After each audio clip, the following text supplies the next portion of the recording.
വിദേശത്തേക്ക് പോകാൻ ഉദ്ദേശിക്കുന്ന വിദ്യാർത്ഥികൾ ഒഴിവാക്കേണ്ട പ്രധാനപ്പെട്ട പിഴവുകൾ എന്തൊക്കെയാണെന്നുള്ള ക്വസ്റ്റ്യൻ എനിക്ക് പറയാനുള്ളത് എന്താണെന്ന് വെച്ച് കഴിഞ്ഞാൽ, ഞാൻ വീണ്ടും അടിവരയിട്ട് പറയുവാണ്. എന്ത് ചെയ്യണമെന്ന് വെച്ച് കഴിഞ്ഞാൽ, കുട്ടികൾ ഗ്യാപ്പ് ഇടരുത്. ഇപ്പോൾ ഉദാഹരണത്തിന് +2 കഴിഞ്ഞ ഒരു കുട്ടി പഠിക്കാൻ പോകുന്നുണ്ടെങ്കിൽ അവൻ്റെ ആ +2 കഴിഞ്ഞിട്ടുള്ള സമയത്ത് തന്നെ പോകണം. അല്ലെങ്കിൽ ഒരുപാട്, പ്രത്യേകിച്ച് ഓസ്ട്രേലിയ പോലുള്ള രാജ്യങ്ങളിൽ ഒരുപാട് ക്വസ്റ്റ്യൻ ചോദിക്കുക എന്താണ് ഗ്യാപ്പ് വന്നിട്ടുള്ളതെന്ന്.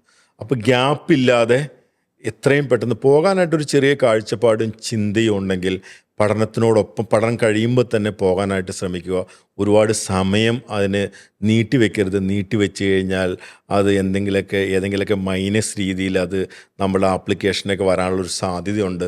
അപ്പോൾ എന്ത് ചെയ്യാന്ന് വെച്ചാൽ എത്രയും പെട്ടെന്ന് തന്നെ പോകാനായിട്ടുള്ള ശ്രമം നടത്തുക. അതാണ് മെയിനായിട്ട് ശ്രദ്ധിക്കേണ്ടത്. പിന്നെ അതിനോടൊപ്പം തന്നെ IELTS അല്ലെങ്കിൽ PTE നല്ല രീതിയിൽ ട്രെയിനിങ് ചെയ്യുകയും അതായത് പഠിക്കാനായിട്ട് പോകണം എന്നുള്ളൊരു ചിന്ത ഇപ്പോൾ ഇത് കേട്ടുകൊണ്ടിരിക്കുന്ന ഒരു +2ൻ്റെ കുട്ടിക്കോ ഒരു ഡിഗ്രിയുടെ ആൾക്കോ ഒരു PGയുടെ ആൾക്കോ ഉണ്ടെങ്കിൽ ഇപ്പോൾ തന്നെ അവരെന്ത് ചെയ്യുക, പഠിക്കാൻ ആ സമയത്തേക്ക് വെക്കാതെ ഇപ്പം തന്നെ IELTSൻ്റെ അല്ലെങ്കിൽ PTയുടെ കോച്ചിങ് ചെയ്യുകയും ഇംഗ്ലീഷ് ട്രെയിനിങ് ചെയ്യുകയും ഒക്കെ ചെയ്ത് കഴിഞ്ഞാൽ ആ സമയത്ത് നേരിടുന്ന ഒരുപാട് പ്രശ്നങ്ങളെ നേരത്തെ തന്നെ നമുക്ക് അതിജീവിച്ച് പരിഹരിക്കാൻ പറ്റും.